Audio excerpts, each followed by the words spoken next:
Hello everyone. आज हम chemical bonding के शॉर्ट नोट्स को कवर करेंगे। बिना टाइम बर्बाद किए स्टार्ट करते हैं। सबसे पहले समझते हैं ये बॉन्डिंग होती क्या है।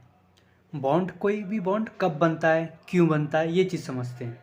तो बॉन्डिंग क्या है? बॉन्डिंग एक अट्रैक्टिव फोर्स है दो एटम्स के बीच में।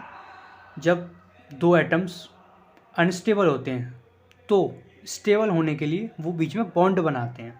तो केमिकल बॉन्ड बनता क्यों है? Bond is formed to lower potential energy of individual atoms. जब वो फ्री फॉर्म में होते हैं दोनों एटम्स तो उनकी पोटेंशियल एनर्जी बहुत ज़्यादा हाई होती है। अब हमें पता है जब एनर्जी हाई होगी तो स्टेबिलिटी कम होगी, तो जस्ट स्टेबल होने के लिए वो बॉन्ड बनाते हैं एटम्स। अब ऑक्टेट रूल क्या है? जस्ट कोई भी एटम में वो अपने वैलेंस शेल में 8 इलेक्ट्रॉन रूल लाना चाहता है।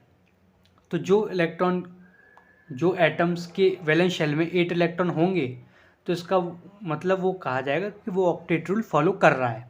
जिसके में नहीं होंगे वो कहा जाएगा ऑक्टेट रूल फॉलो नहीं कर रहा। अब 3 टाइप की स्पीशी होती हैं। पहली, जो ऑक्टेट रूल फॉलो करती हैं। दूसरी, जो नहीं करती। और जो नहीं करती उनमें 2 टाइप होते हैं, एक हाइपोवैलेंट, एक होता है हाइपरवैलेंट। हाइपोवैलेंट स्पीशी क्या होती है? ये इलेक्ट्रॉन डेफिशिएंट स्पीशी होती है जिसमें इलेक्ट्रॉन्स 8 से कम होते हैं। अगर 8 इलेक्ट्रॉन से कम होंगे उनको हम इलेक्ट्रॉन डेफिशिएंट बोलेंगे, उसको बोला जाता है हाइपोवैलेंट स्पीशी। इनको हम लुईस एसिड्स भी बोलते हैं। इनके एग्जांपल जैसे कि AlCl3, GaCl3 etcetera, BH3 etcetera. अब आती है hypervalent species. Hypervalent species क्या है? ये इलेक्ट्रॉन रिच स्पीशी होती है, यानी इसमें जो इलेक्ट्रॉन्स होंगे वो 8 इलेक्ट्रॉन से ज़्यादा होंगे आउटर मोस्ट शेल में। इनको हम लुईस बेस भी बोलते हैं, जैसे कि ClF3, SF4, SF6, ये सारे हाइपर वैलेंट स्पीशी हैं। अब हाइपर वैलेंट स्पीशी क्यों बनेंगी और कब बनेंगी?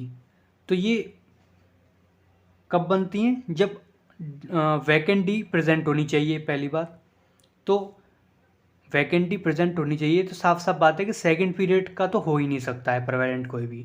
यानी कभी भी ऑक्सीजन कभी भी हाइपरवैलेंट स्पीशी नहीं बना सकता, लेकिन सल्फर बना सकता है। देखो SF6 SF4 बना रहा है लेकिन ऑक्सीजन नहीं बना सकता।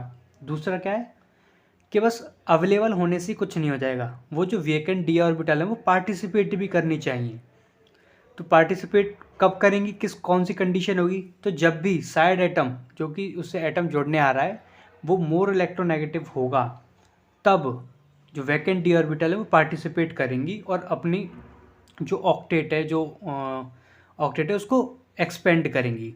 तो ये अब फॉर एग्जांपल SF6 है तो सल्फर है, इसमें वैकेंट डी होती हैं, लेकिन फ्लोरीन आता है तब ये SF6 बनता है, क्योंकि फ्लोरीन मोर इलेक्ट्रोनेगेटिव है। अगर यहाँ हाइड्रोजन होता तो SH6 एग्जिस्ट नहीं करता, लेकिन SF6 एग्जिस्ट करता है।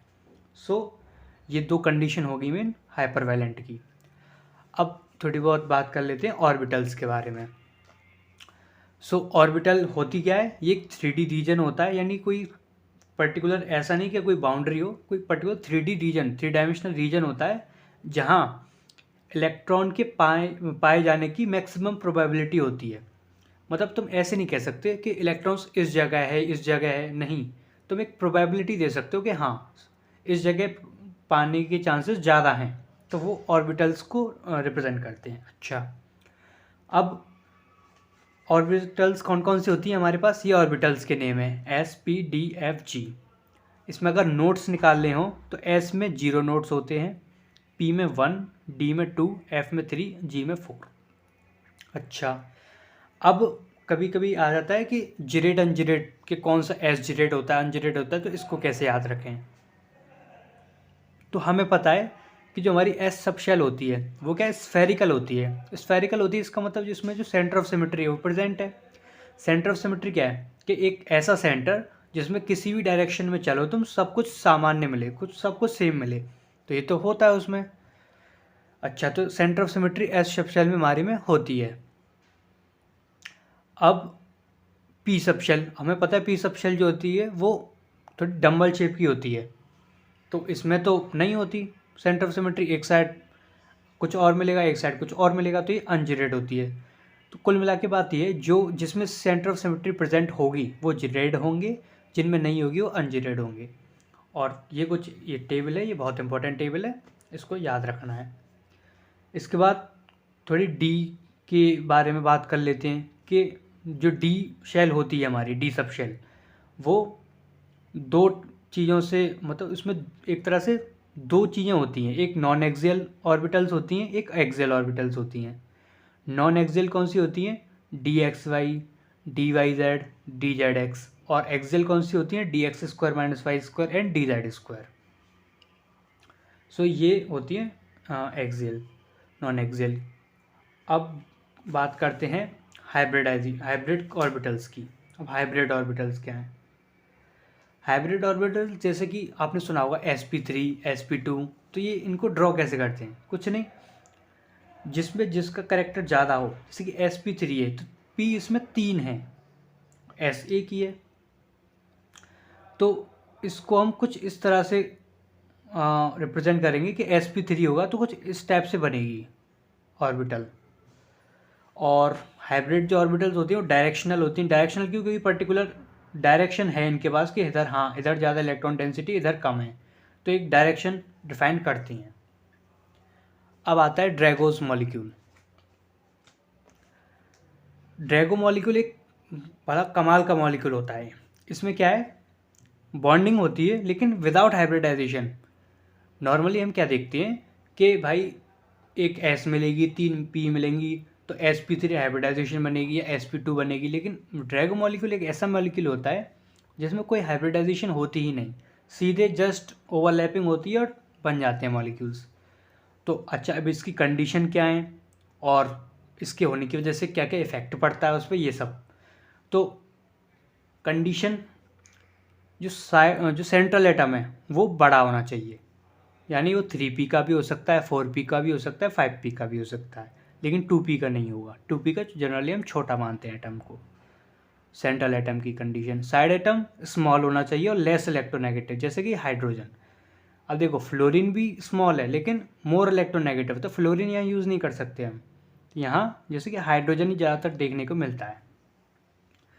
और तीसरी इम्पोर्टेंट कंडीशन क्या है कि लोन पेयर, जो सेंट्रल एटम है उस पर एक एटलीस्ट एक लोन पेयर तो होना चाहिए। तो ये 3 कंडीशन है जिसमें ड्रैगो मॉलिक्यूल बनता है। अब इसके एग्जांपल, जैसे कि PH3, हमें पता है PH फॉस्फोरस है, उसकी आउटरमोस्ट शेल में 5 इलेक्ट्रॉन्स होते हैं, 5 होते हैं, 3 बॉन्ड बना ली, तो इसके पास एक लोन पेयर तो होगा, तो ये लोन पेयर वाली कंडीशन फुलफिल हो गई हमारी। साइड एटम स्मॉल है, हाइड्रोजन। सेंट्रल एटम लार्ज है, 3p है, थर्ड पीरियड का है तो लार्ज है, तो ये सारी कंडीशन फॉलो कर रहा है। तो PH3 हुआ, SH2 हुआ, और बाकी 2p को छोड़ के, यानी सेकंड पीरियड को छोड़ के जितने भी बच रहे हैं, third period, fourth period, fifth period, सारे के सारे ड्रैगो मॉलिक्यूल्स होते हैं। जैसे कि NH3 ड्रैगो मॉलिक्यूल नहीं होगा, लेकिन PH3 ड्रैगो मॉलिक्यूल होगा। उसके नीचे क्या आता है? ASH3, वो भी ड्रैगो मॉलिक्यूल होगा। SbH3, वो भी ड्रैगो मॉलिक्यूल होगा। ये सारे ड्रैगो मॉलिक्यूल होंगे, लेकिन NH3 ड्रैगो मॉलिक्यूल नहीं होगा। ठीक है, अब इसकी कैरेक्टरिस्टिक्स कि ड्रैगो मॉलिक्यूल हो जाने से क्या होता है। एक तो हाइब्रिडाइजेशन नहीं होती उसमें, और जो बॉन्ड एंगल होता है उसका 90 डिग्री हो जाता है। यानी कोई नॉर्मली, अब मान लो फॉर एग्जांपल sp2 है, sp2 की हाइब्रिडाइजेशन 120 डिग्री होती है, मतलब उसका जो बॉन्ड एंगल होता है हाइब्रिडाइजेशन वो 120 डिग्री होता है, लेकिन इसका 90 डिग्री। तो ये कह सकते हैं हम कि एक ऑर्बिटल है तुम्हारे पास ड्रैगो मॉलिक्यूल की, और एक है कोई भी हाइब्रिड ऑर्बिटल, तो ड्रैगो मॉलिक्यूल का बॉन्ड एंगल सबसे कम होता है। कुल मिला के बात ये निकली। अब कुछ रिलेशन इंपॉर्टेंट, बहुत इंपॉर्टेंट रिलेशन है ये वाला, कि जितना ज़्यादा % S करेक्टर होगा उतनी ही ज़्यादा बॉन्ड स्ट्रेंथ होगी, बॉन्ड स्ट्रेंथ जितनी ज़्यादा उतनी ही ज़्यादा स्ट्रेचिंग फ्रिक्वेंसी होगी, और बॉन्ड विड्थ यानी चौड़ाई बॉन्ड की, बॉन्ड विड्थ भी उतनी ही ज़्यादा होगी, बॉन्ड एंगल भी उतना ही ज़्यादा होगा। बस एक वो आ जाता है इसमें इन्वर्स रिलेशन, वो बॉन्ड लेंथ का। हमें पता है बॉन्ड एंगल और बॉन्ड लेंथ में रिलेशन यही होता है कि बॉन्ड एंगल ज़्यादा होगा तो बॉन्ड लेंथ कम होगी। तो बस ये रिलेशन याद रखना है। एक अब फिर आता है percentage S lover. Percentage lover कौन कौन होते हैं? ट्रिपल बॉन्ड, मतलब इसका ऑर्डर है कि percentage S lover triple bond होता है, फिर लोन पेयर होते हैं, फिर डबल बॉन्ड, फिर सिंगल बॉन्ड।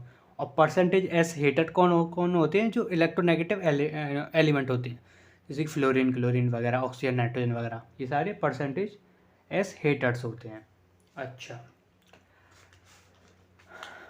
अब आता है NBEPR, neighbouring group electron pair repulsion. यानी अगर नेबरिंग वाला ग्रुप,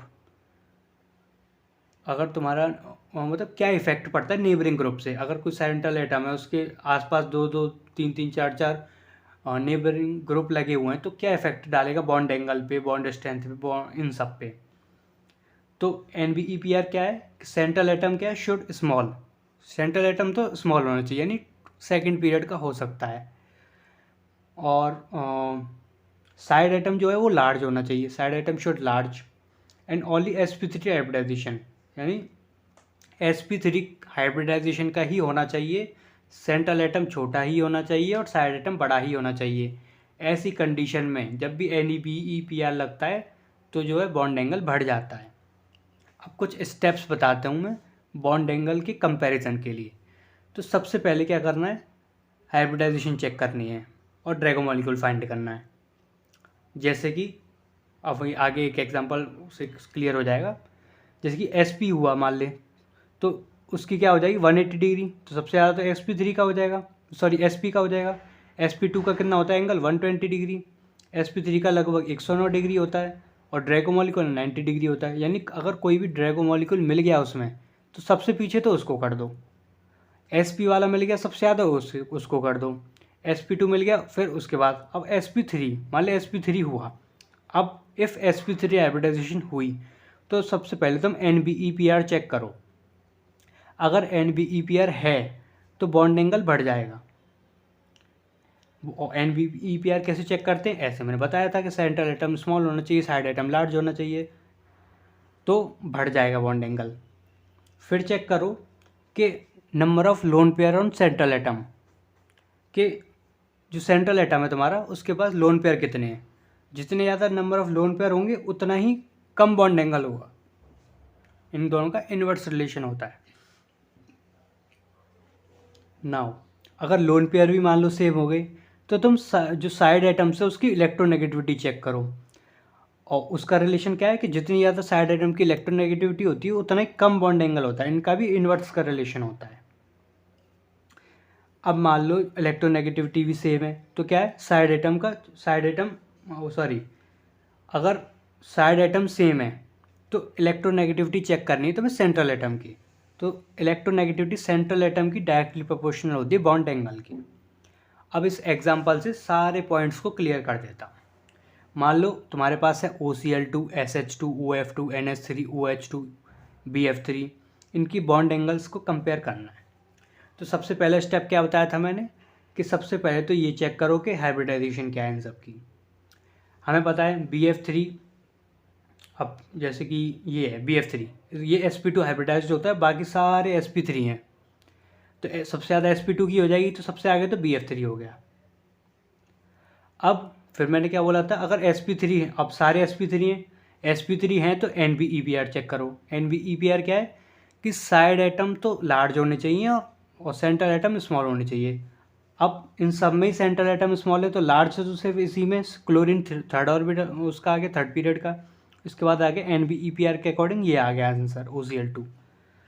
अब इसके बाद क्या बोला था NBEPR के बाद, कि number of lone pair on central atom, जितने ज़्यादा लोन पेयर उतना ही कम बॉन्ड एंगल। तो नाइट्रोजन है और ये ऑक्सीजन है, तो नाइट्रोजन पे एक ही लोन पेयर होता है, ऑक्सीजन पे दो दो होते हैं, तो जितने ज़्यादा कम लोन पेयर उतना ही ज़्यादा बॉन्ड एंगल, तो NH3 आगे आ गया। अब इस पे भी दो लोन पेयर, इस पे भी दो लोन पेयर, अगर लोन पेयर सेम हो जाए तो इलेक्ट्रोनेगेटिविटी देखो साइड एटम की उसके इन्वर्सली हो जाती है।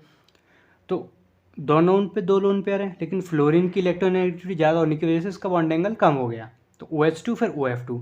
और SH2 तो ड्रैगो मॉलिक्यूल है ही हमारा। SH2 मैंने बताया था कि जो सेंट्रल एटम है वो लार्ज है, साइड एटम स्मॉल है, और इसके बाद लोन पेयर भी है, तो इसका मतलब ये ड्रैगो मॉलिक्यूल है जिसकी जो बॉन्ड एंगल है वो 90 डिग्री हुआ। तो कुछ इस टाइप से आप बॉन्ड एंगल का कंपैरिजन कर सकते हैं। सो अब स्टार्ट करते हैं स्टेरिक नंबर्स को। सो स्टेरिक नंबर का फॉर्मूला होता है half v plus m minus c plus a. क्या क्या वर्ड्स हैं ये? v होता है हमारा valence electrons, m monovalent atoms, minus c यानी जो कैटायनिक चार्ज होगा उसको घटा दो, एनायनिक चार्ज को जोड़ दो। सो ये फार्मूला होता है स्टेरिक नंबर कैलकुलेट करने का। अब इस फार्मूले को कहाँ पे अप्लाई नहीं करना है, where not to apply this formula. So जब सेंट्रल एटम ट्रांजिशन एलिमेंट हो तब ये फार्मूला नहीं लगेगा। जब more than one central atom हो, यानी एक सेंट्रल एटम है तो ये फार्मूला लग सकता है, लेकिन अगर 2-3 हुए तब ये फार्मूला नहीं लगेगा। ड्रैगो मॉलिक्यूल, और इसमें याद क्या रखना है कि ड्रैगो मॉलिक्यूल्स पे ये फार्मूला नहीं लगेगा, क्योंकि इस पर तो हाइब्रिडाइजेशन ही नहीं होती। ड्रैगो मॉलिक्यूल का तो डायरेक्ट याद रखना है। अब अगर ऑड इलेक्ट्रॉन स्पीशी हुआ, जैसे कि रेडिकल्स वगैरह होते हैं, तो उस पर भी ये फार्मूला नहीं लगेगा। और स्टेरिक नंबर 7 या उससे ज़्यादा हुए तब ये फार्मूला वैलिड नहीं है। सो एक एक करके स्टेरिक नंबर्स को स्टार्ट करते हैं। तो सबसे पहले स्टेरिक नंबर 2। स्टेरिक नंबर अगर किसी का 2 आ रहा है, इसका मतलब ये है कि उसकी हाइब्रिडाइजेशन sp होगी। sp हाइब्रिडाइजेशन है, और sp हाइब्रिडाइजेशन होती है तो हमें पता है लीनियर मॉलिक्यूल होता है, 180 डिग्री बॉन्ड एंगल होता है। अच्छा, तो ज्योमेट्री उसकी लीनियर होगी और उसकी शेप भी लीनियर ही होगी। एग्जाम्पल जैसे कि BH2 positive, NO2 positive, CO2, ये सारे लीनियर शेप के होते हैं और ज्योमेट्री इनकी वो लीनियर होती है। Steric number 2। अब आता है स्टेरिक नंबर 3। स्टेरिक नंबर 3 आ रहा है तो हाइब्रिडाइजेशन sp2 हाइब्रिडाइज्ड होगा और बॉन्ड एंगल इसका 120 डिग्री होता है। ज्योमेट्री इसकी ट्राइगोनल प्लेनर होती है। अब आते हैं शेप पे। याद रखना ज्योमेट्री और शेप में फ़र्क होता है। ज्योमेट्री इसकी ट्राइगोनल प्लेनर है, लेकिन शेप इसकी अलग अलग हो सकती है।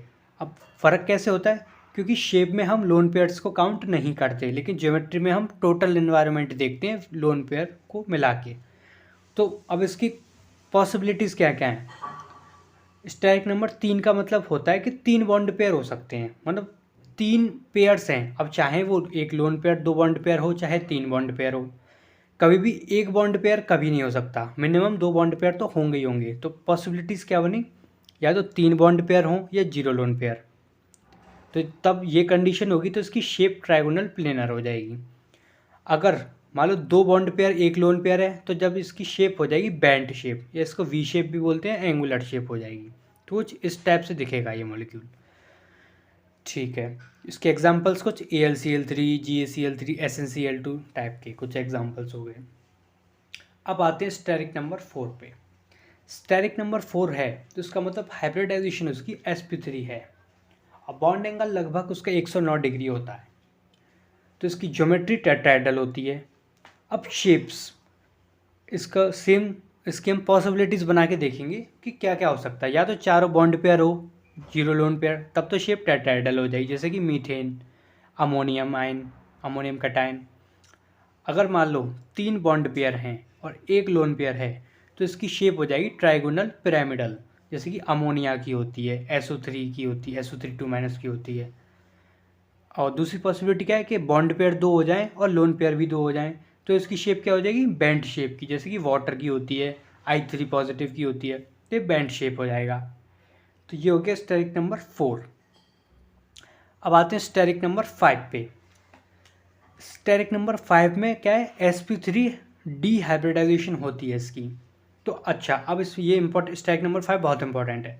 क्यों? क्योंकि इसमें जो d ऑर्बिटल है, सबसे पहला क्वेश्चन तो यही आएगा कि d ऑर्बिटल कौन सा यूज़ हो रहा है।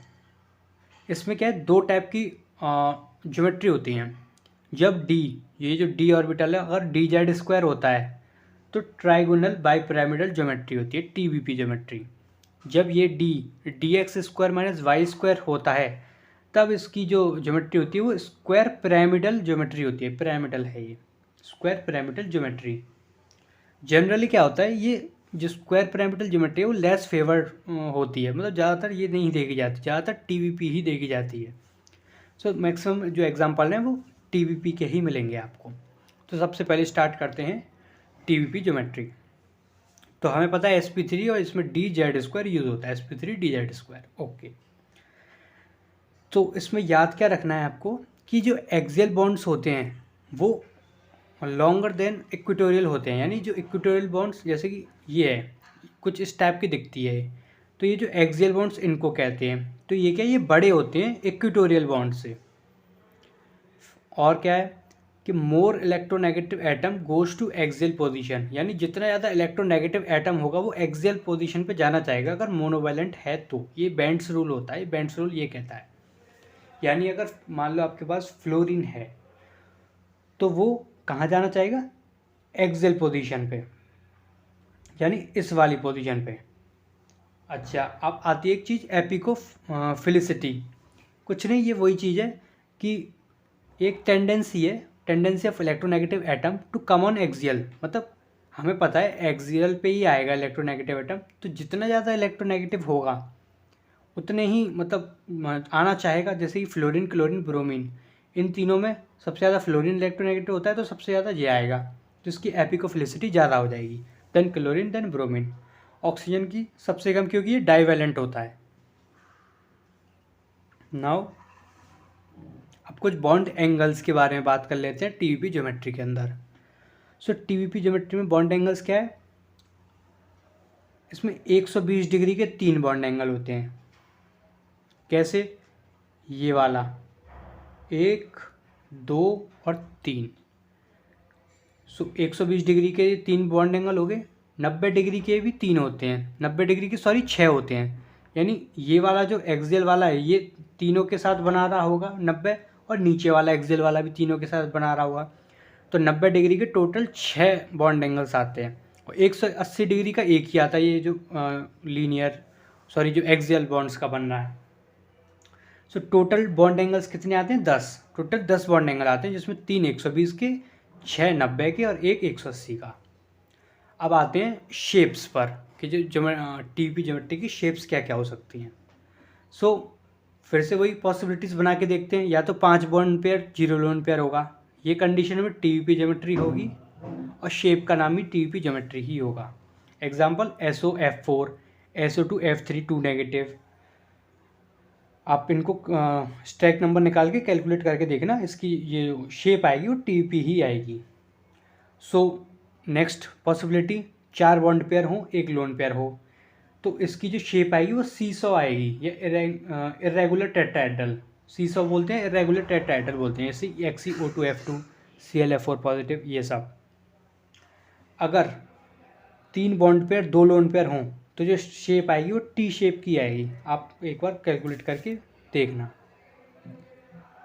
जैसे ClF3 XeF3 पॉजिटिव। अगर 2 बॉन्ड पेयर 3 लोन पेयर हैं तो लीनियर शेप आएगी, जैसे I3 negative ICl2 negative XeF2। अब पढ़ेंगे हम स्क्वायर पिरामिडल ज्योमेट्री के बारे में। हमने टीवीपी के बारे में पढ़ लिया, टीवीपी में कौन सी डी ऑर्बिटल यूज़ होती है, DZ², लेकिन स्क्वायर पिरामिडल ज्योमेट्री में DX² - Y² यूज़ होती है। सो अब जनरली अब हमें कैसे पता चलेगा कि भाई कब हमें स्क्वायर पिरामिडल बनानी है और कब टीवीपी बनानी है, तो मैक्सिमम केसेस टीवीपी के ही होते हैं। लेकिन फिर भी ये कब फेवर होती है, जनरली जब साइड एटम और सेंट्रल एटम दोनों लार्ज होते हैं। दोनों जब लार्ज होंगे, लार्ज मतलब 2 सेकंड पीरियड का कोई भी नहीं होना चाहिए, या तो दोनों थर्ड के हों या एक थर्ड का एक फोर्थ का, कैसा भी हो सकता है। जैसे कि ये अब थर्ड का भी नहीं, मतलब एक रेस्पेक्ट चीज़ है, ये रेस्पेक्टिव चीज़ है कि इसमें जैसे PPH5 है तो इसमें फास्फोरस थर्ड का होता है, लेकिन फिर भी TVP शो करता है। तो जनरली थर्ड का भी नहीं तो फोर्थ का मान लो कि जो सेंट्रल एटम है फोर्थ का होना चाहिए। जैसे कि SbPH5 InCl5 2 नेगेटिव, इसका आप देखोगे तो स्क्वायर पिरामिडल आएगी। इसका जो स्टेरिक नंबर है वो 5 आएगा, और 5 में भी आपको स्क्वायर पिरामिडल बना के आना है। बॉन्ड एंगल्स के अब स्क्वायर पिरामिडल दिखता कैसा है, ये थोड़ा छोटा है, पर देखो इसमें क्या है, 4 तो एक प्लेन में होते हैं और एक थोड़ा प्लेन से अबव होता है एक बॉन्ड। तो इसमें बॉन्ड एंगल्स कितने हैं, तो इसमें टोटल 8 तो मतलब टोटल 8 तो 90 डिग्री के होते हैं। कैसे, 4 तो ये आपस में 90 डिग्री बना रहे होंगे और 4 इस ऊपर वाले से बना रहे होंगे, और 2 180 डिग्री के होते हैं, एक ये वाला और एक ये वाला। अब एक चीज़ आती है बेरी स्यूडो रोटेशन। ये क्या है, ये जनरली क्या है कि PF5 जो मॉलिक्यूल होता है उसी के बारे में याद रखना है आपको कि ये rapid exchange of axial and equatorial positions, यानी जो एक्सियल और इक्वेटोरियल पोजीशन होती है टीवीपी की। अब देखो स्क्वायर पिरामिडल इतना ही है, यहीं तक ख़त्म। यहाँ से आगे फिर से वो टीवीपी वाला स्टार्ट होता है। तो जो PF5 है तो उसकी जो सारी जो इक्विवेलेंट पोजीशंस होती हैं, यानी एक्सियल इक्विवेलेंट टू इक्वेटोरियल, इसमें क्या होता है कि इसकी वजह से जितनी भी बॉन्ड लेंथ होती हैं वो सारी सेम हो जाती हैं रूम टेम्परेचर पे। मैंने क्या बोला था कि जनरली होता क्या है कि एक्सियल बड़े होते हैं इक्वेटोरियल से, लेकिन PF5 के केस में सारी बॉन्ड लेंथ सेम हो जाती हैं रूम टेम्परेचर पे। लेकिन अगर बहुत ज़्यादा लो टेम्परेचर कर दोगे तो जो हम ऑब्जर्व करते हैं वही होगा, एक्सियल बड़े होंगे इक्वेटोरियल से। जैसे कि PF5 के केस में ही होता है बस। जैसे PCl5 है तो इस पर एक्सियल ही बड़ा हुआ है इक्वेटोरियल से किसी भी टेम्परेचर पे। ये हो गया आपके स्टेरिक नंबर 5 कंप्लीट। अब आता है स्टेरिक नंबर 6। स्टेरिक नंबर 6 वैसे तो बहुत बड़ा है, तो जनरली स्टेरिक नंबर 6 के बारे में हम कोऑर्डिनेशन कंपाउंड्स में पढ़ते हैं ज़्यादातर, डी ब्लॉक में कोर इनऑर्गेनिक जिसे कहते हैं उसमें पढ़ते हैं। पर इस केमिकल बॉन्डिंग के पॉइंट ऑफ व्यू से इसमें स्टेरिक नंबर 6 में ये भी इम्पोर्टेंट है। जैसे कि इसकी हाइब्रिडाइजेशन होती है sp3d2। और कौन कौन से डी ऑर्बिटल यूज़ होते हैं? दो डी ऑर्बिटल यूज़ होते हैं, दोनों की दोनों dx² - y² dz² दोनों होते हैं। अब याद रखना टीवीपी में कौन से होते हैं? सिर्फ dz²। और स्क्वायर पिरामिडल में कौन से होते हैं? सिर्फ dx² - y², लेकिन इसमें दोनों यूज़ होते हैं। तो ज्योमेट्री इसकी ऑक्टाहेड्रल होगी। बॉन्ड एंगल क्या होंगे? अब कुछ इस टाइप का दिखता है। अब इसमें ऐसा कुछ नहीं होता कि ये एक्सियल बड़ा होता है, सारे बॉन्ड लेंथ सेम होती हैं, इसमें ऐसा कुछ नहीं है। तो इसमें 4 और 4 8 और 4 12 तो 90 डिग्री के एंगल्स होते हैं और 3 180 डिग्री के। 12 कैसे? आपस में 4 होंगे, एक तो 90 डिग्री, एक ऊपर वाले के साथ 90 डिग्री बना रहे होंगे, एक नीचे वाले के साथ 90 डिग्री बना रहे होंगे चारों, और 3 180 डिग्री के, एक ये और एक ऊपर से नीचे। अब ये याद रखना ये 4 जो होते हैं वो प्लेन में होते हैं और ये आउट ऑफ प्लेन होता है, यानी ऐसे ही मान लो ये एक कॉपी के ऊपर निकल रहा हो और एक कॉपी के पीछे जा रहा हो, ऐसे होते हैं।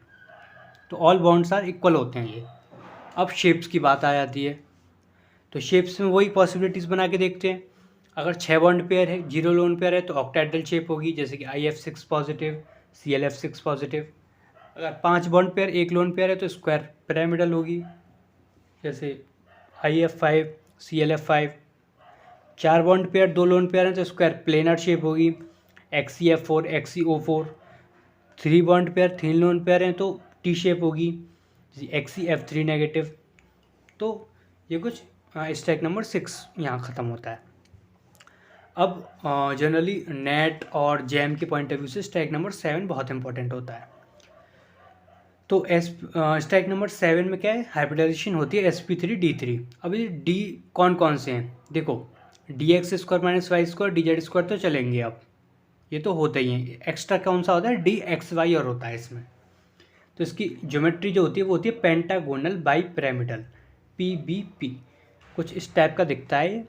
अब देखो TVP में क्या था कि जो इक्वेटोरियल थे, सॉरी एक्सियल जो एक्सियल थे वो बड़े थे, लेकिन इसमें जो एक्सियल है वो छोटे होते हैं, जस्ट अपोजिट होता है, इसमें इक्वेटोरियल बड़े होते हैं। सो कुछ इस टाइप का दिखता है कि पेंटागन की शेप में 5 प्लेन में होते हैं और एक ऊपर एक नीचे, जो कि दोनों छोटे होते हैं। अब इसमें क्या याद रखना है कि इसमें इक्वेटोरियल ये बताई दिया, इक्वेटोरियल बड़े होते हैं एक्सियल से। अब जो ज़्यादा इलेक्ट्रोनेगेटिव एटम होता है वो इक्वेटोरियल पोजीशन पे जाता है। उसमें क्या होता था TVP में कि जो ज़्यादा इलेक्ट्रोनेगेटिव होगा वो एक्सियल पे जाएगा, इसमें इक्वेटोरियल पे जाता है, जस्ट उल्टा। और ये बेंड्स रूल वही रहेगा कि थर्ड सबसे ज़्यादा मतलब एक्सियल पे कौन जाना चाहेगा, मतलब इक्वेटोरियल पे कौन जाना चाहेगा, फिर सबसे triple bond, lone pair, double bond, single bond. अब टोटल बॉन्ड एंगल्स की बात कर लें तो चूँकि ये पेंटागन है तो पेंटागन में 72 डिग्री का बॉन्ड एंगल होता है, तो 5 तो 72 डिग्री के होते हैं, 5 144 डिग्री के होते हैं, 5 90 डिग्री के, 5 90 डिग्री के, यानी 10 टोटल 90 डिग्री के हो गए। क्योंकि एक अबव से 5 और बनाएंगे 90 डिग्री, एक बिलो से बनाएंगे, एक 180 डिग्री का होगा जो कि सेम होगा। अब शेप्स की बात आ जाती है। अब इसमें शेप्स बहुत इंपॉर्टेंट है। शेप्स में क्या है, अगर सबसे पहले तो पॉसिबिलिटीज़ बनाते हैं, इसमें भी 7 बॉन्ड पेयर और 0 लोन पेयर हुए तो जो ज्योमेट्री होगी वही इसकी शेप हो जाएगी पेंटागोनल बाइपिरामिडल। इसका example IF7 SF7 negative, XCF7 positive ये होते हैं। अब सबसे इम्पोर्टेंट आता है ये 6 बॉन्ड पेयर और 1 लोन पेयर हो तब। इसमें हमारे 2 केस बनते हैं, एक एक्सक्लूजन ऑफ s ऑर्बिटल, एक होता है इंक्लूजन ऑफ s ऑर्बिटल। ये क्या है, एक्सक्लूजन मतलब s ऑर्बिटल को हम एक्सक्लूड करते देते हैं, एक तरह से नहीं मानते कि वो हैं, और इंक्लूज हम s ऑर्बिटल को इंक्लूड करते हैं। तो जब भी एक्सक्लूजन ऑफ s ऑर्बिटल होगा तो इसका केस क्या है कि साइड एटम जनरली लार्ज होता है, जनरली जो साइड एटम होता है वो लार्ज होना चाहिए एक्सक्लूजन के लिए। तो इसकी हाइब्रिडाइजेशन की क्या हो जाएगी, अब s तो हटा ही दिया हमने तो P3D3 बचेगी, P3D3 हाइब्रिडाइजेशन बचेगी। तो कुल मिला के क्या है, एक्सक्लूजन करने पे जो स्टेरिक नंबर होता है वो 1 से घट जाता है। स्टेरिक नंबर है तो इसका 7, लेकिन एक्सक्लूजन करने पे अब ये P3D3 यानी 6 स्टेरिक नंबर बन चुका है। तो इसके जो लोन पेयर होता है वो स्टीरियोकेमिकली इनएक्टिव हो जाता है, यानी लोन पेयर को हम मानते नहीं कि है भी, बहुत दब जाता है। इसकी ज्योमेट्री ऑक्टाहेड्रल बोलेंगे और शेप भी इसका ऑक्टाहेड्रल ही बोलेंगे, ये इंपॉर्टेंट है बहुत। अब इधर आ जाते हैं तो इधर क्या है, sp3d3 ही रहेगी हाइब्रिडाइजेशन, स्टैक नंबर 7 ही रहेगा इसका। जो लोन पेयर है वो स्टीरियोकेमिकली एक्टिव होंगे, इसमें इनएक्टिव नहीं होते। इसकी ज्योमेट्री जो होगी वो पेंटागोनल बाइपिरामिडल ही होगी, और जो शेप होगी वो शेप हो जाएगी डिस्टॉर्टेड ऑक्टाहेड्रल या फिर पेंटागोनल मोनोपिरामिडल। या तो इसको डिस्टॉर्टेड ऑक्टाहेड्रल बोलते हैं, या फिर ज़्यादातर इसका जो फेमस है वो पेंटागोनल मोनोपिरामिडल के नेम से है। अब इसके एग्जांपल बहुत इंपॉर्टेंट है, जैसे कि SbCl6। तो मैंने बोला था एक्सक्लूजन करने की साइड एटम लार्ज होना चाहिए, तो इसमें साइड एटम भी लार्ज है, सेंट्रल एटम भी लार्ज है, दोनों लार्ज है तो ये इसमें हो जाएगी। इसमें भी साइड एटम लार्ज है, इसमें भी है, लेकिन 2 एक्सेप्शन आते हैं कि इसमें साइड एटम स्मॉल होता है, लेकिन फिर भी फ्लोरीन क्योंकि हाई इलेक्ट्रोनेगेटिव है इसकी वजह से ये एक्सक्लूजन ऑफ s ऑर्बिटल हो जाती है, और ये जो 2 एग्जांपल हैं वो इसके अंदर लाई करते हैं। यानी ये दोनों अगर इनकी बात कर लें 5 और 6 की, तो ये परफेक्ट ऑक्टाहेड्रल शेप के होते हैं। और इसकी अगर XeF6 और XeOF5 नेगेटिव की बात आया तो इसमें तो साइड एटम स्मॉल ही है ना जनरली, तो इसका जो शेप आएगी वो पेंटागोनल मोनोपिरामिडल आएगी। तो ये बहुत इंपॉर्टेंट बन जाता है यहाँ पे। अब तीसरा केस बन जाता है 5 बॉन्ड पेयर 2 लोन पेयर का। इसमें क्या है, 5 बॉन्ड पेयर 2 लोन पेयर होंगे तो पेंटागोनल प्लेनर शेप होगी। एग्जांपल कुछ ये हैं, XeF5 negative, XeOF5 negative, XeF8 2 negative, XeF7 positive. इनका आप क्या बोलते हैं शेप ड्रॉ करके देख सकते हो, यही आएगी। हाइब्रिडाइजेशन चेक कर सकते हैं। अब आती है स्टैक नंबर 8।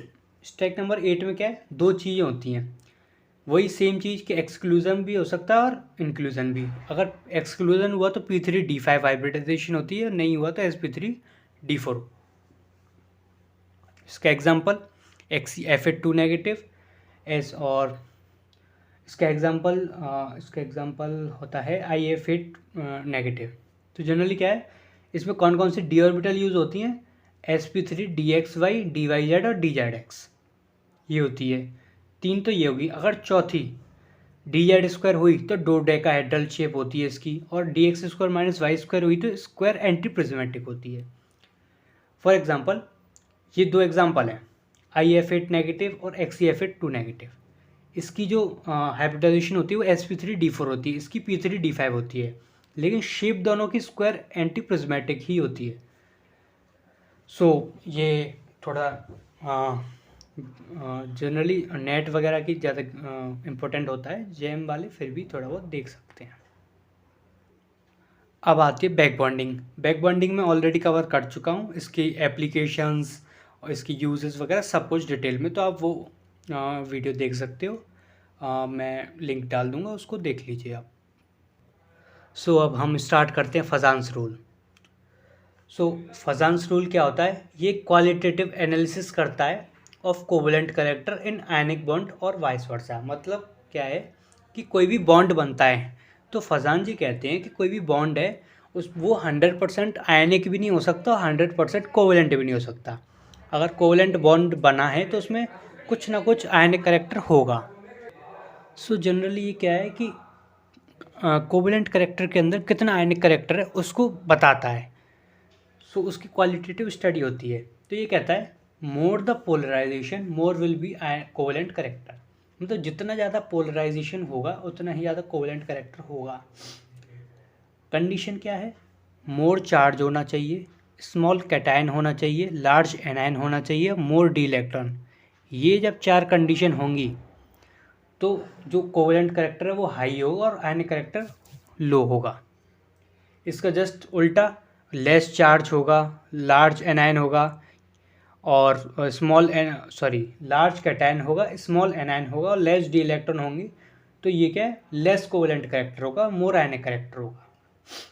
अब क्या है, जैसे कोवेलेंट करेक्टर का ऑर्डर, अब चूंकि सब पे चार्ज तो +1 ही है, -1 ही है और एटम भी सोडियम सोडियम तो तीनों में सेम है, तो साइज के बेसिस पे कंपेयर करेंगे कि एनायन का साइज कैसा होना चाहिए, बड़ा होना चाहिए। जितना ज़्यादा एनायन का साइज उतना ही ज़्यादा कोवेलेंट करेक्टर। तो हमें पता है डाउन द ग्रुप जाने पे fluorine chlorine bromine iodine down the group जाएंगे तो साइज बढ़ता है क्योंकि नंबर ऑफ शेल बढ़ती हैं। सो इसका सबसे ज़्यादा हो जाएगा साइज, तो सबसे ज़्यादा कोवेलेंट करेक्टर इसी में हो जाएगा, फिर इसमें फिर इसमें। अब एक चीज़ याद रखनी है, जो मेल्टिंग पॉइंट होता है वो कोवेलेंट करेक्टर के इन्वर्स रिलेशन होता है, और कलर इंटेंसिटी का क्वेश्चन आ जाए तो वो डायरेक्टली प्रोपोर्शनल होता है। तो अब हमने निकाल दिया कोवेलेंट करेक्टर का ऑर्डर, तो इसका जस्ट अपोजिट कर देंगे तो मेल्टिंग पॉइंट का ऑर्डर आ जाएगा। अब मान लो डाउन द ग्रुप अगर ऐसे पूछ ले HGS CDS और ZNS में बताओ कि कौन ज़्यादा कोवेलेंट करेक्टर है, तो डाउन द ग्रुप क्या है, नंबर ऑफ डी इलेक्ट्रॉन्स बढ़ते हैं। अब देखो Hg में 30 डी इलेक्ट्रॉन होते हैं और 14 F इलेक्ट्रॉन्स भी होते हैं, तो इनकी पुअर शील्डिंग की वजह से क्या है, कोवेलेंट करेक्टर बढ़ता है। डी और एफ की पुअर शील्डिंग की वजह से 20 डी इलेक्ट्रॉन होते हैं, तो इसका थोड़ा सा कम हो गया, इसमें 10 ही होते हैं, इसका और भी कम हो गया, तो ये ऑर्डर आ गया इसका। अब स्टार्ट करते हैं डायपोल मूवमेंट को। तो डायपोल मूवमेंट का फार्मूला होता है, डायपोल मूवमेंट को म्यू से रिप्रेजेंट करते हैं, इसका फार्मूला होता है डिस्टेंस इनटू के चार्ज, मतलब दो आयंस हैं उनके बीच में कितनी डिस्टेंस है और चार्ज क्या है दोनों पे, उसका जो प्रोडक्ट होता है। जैसे कि फॉर एग्जांपल PCl3F2 है, तो हमें पता है TUP ज्योमेट्री होती है इसकी, और जो मोर इलेक्ट्रोनेगेटिव है वो एक्सियल पे आना चाहिए, तो एक्सियल पे है, और क्लोरीन ऐसे है। तो हमें पता है कि अब इसका जो नेट डायपोल मूवमेंट आता है वो 0 आता है, यानी ये नॉन पोलर होता है। वो कैसे? इस फ्लोरीन का ये फ्लोरीन कैंसिल आउट कर देगा और इस क्लोरीन का, अब ये दोनों डायपोल ऐसे जा रहे हैं तो इसका जो रिजल्टेंट होगा वो कुछ इस टाइप में आ रहा होगा इस साइड में, तो इसका इससे कैंसिल होके नेट जो डायपोल मूवमेंट है वो 0 आएगा। फॉर एग्जांपल दूसरा एग्जांपल देख लेते हैं कि PCl2F3 है, तो फ्लोरीन 3 है, तो 2 सबसे पहले तो एक्सियल पे पहुंचा दिया, अब एक्सियल तो इक्वेटोरियल पे डालना पड़ेगा Cl अब ये दोनों तो कैंसिल आउट कर देंगे, लेकिन इनका 2 क्लोरीन का जो डायपोल मूवमेंट आएगा वो ऐसे ऐसे आएगा। लेकिन ये दोनों कैंसिल क्यों नहीं होंगे? क्योंकि इधर क्लोरीन का आ रहा है और इधर फ्लोरीन का है। अगर इधर भी क्लोरीन होता तो ऊपर वाले में ऐसे, ऊपर वाले में क्या ये कैंसिल आउट होकर नॉन पोलर बन जाता, लेकिन एक्चुअल में यहाँ फ्लोरीन है तो ये पोलर बन जाएगा, इसका डायपोल मूवमेंट है वो 0 नहीं आएगा। सो सिंपली डायपोल मूवमेंट के ऑर्डर के लिए क्या करना है, more the electronegative difference more dipole movement, यानी इलेक्ट्रोनेगेटिविटी का डिफरेंस देखना है दोनों आइटम्स के बीच में। जैसे कि NH3 और NF3, नाइट्रोजन और हाइड्रोजन की जो इलेक्ट्रोनेगेटिविटी के डिफरेंस है वो ज़्यादा होता है नाइट्रोजन और फ्लोरीन की। फ्लोरीन और नाइट्रोजन की तो लगभग बराबर सी होती है, बराबर नहीं मतलब करीब करीब पास होती है, लेकिन हाइड्रोजन के कंपेरिजन में तो बहुत पास होती है। तो सबसे ज़्यादा इलेक्ट्रोनेगेटिव डिफरेंस किस में हुआ? NH3 में, तो इसका डायपोल मूवमेंट का ये ऑर्डर हो गया। नाउ इसमें थोड़ा याद रखना है, इसमें हेलोजेंस के केस में क्या है कि फ्लोरीन का कम हो जाता है, कायदे से होना क्या चाहिए फ्लोरीन का ज़्यादा, फिर क्लोरीन ब्रोमीन आयोडीन, लेकिन हो क्या जाता है, क्लोरीन का ज़्यादा हो जाता है। क्यों? क्योंकि फ्लोरीन क्या है, स्मॉल एटम है, 3 लोन पेयर है। अब ये इलेक्ट्रॉन, अगर ये इलेक्ट्रॉन अपनी तरफ खींचेगा भी तो उसके लोन पेयर से उसका रिपल्शन हो जाएगा, तो उस रिपल्शन की वजह से क्या है, इसका जो ये इतनी अच्छे से नहीं खींच पाता जितनी अच्छे से रिपल्शन होकर इससे दूर चले जाते हैं, तो इसका डायपोल मूवमेंट ओवरऑल घट जाता है थोड़ा, तो क्लोरीन वाले का ज़्यादा, फिर फ्लोरीन ब्रोमीन आयोडीन। अब परसेंटेज आयनिक करेक्टर अगर कैलकुलेट करना हो तो डायपोल मूवमेंट से करते हैं इसको, कि जितना ऑब्जर्व हुआ और तुमने थ्योरेटिकली कैसे निकाला। अब थ्योरेटिकली कैसे निकालते हैं मैंने बता ही दिया, चार्ज इंटू डिस्टेंस कर दो। अब ये जो यूनिट आती है जनरली ESU सेंटीमीटर और कूलम मीटर में आते हैं। थोड़ा यूनिट कन्वर्जन का ख्याल रखना कि एक डिवाइस में 10⁻18 ESU सेंटीमीटर होते हैं और इतने कूलम मीटर होते हैं। और एक यूनिट चार्ज में आपको पता है 1.6 10⁻19 तो कूलम होते हैं। ESU में 4.8 × 10⁻10 ESU होते हैं। अब आती है सबसे important theory, MOT, molecular orbital theory. इसको मैं अगली वीडियो में कवर कर लूँगा, क्योंकि वीडियो वैसे ही बहुत ज़्यादा लंबी हो गई है। तो MOT अगली बार में करेंगे। और वैसे भी इसकी एक मस्त ट्रिक बताऊँगा, उसी से हो जाएगी मैक्सिमम। जो होमोडायटोमिक वो तो उसी से हो जाएंगे, थोड़ा बहुत जो दिमाग लगाना है वो पॉली डायटोमिक में लगाना है। मिलते हैं नेक्स्ट वीडियो में। Thank you.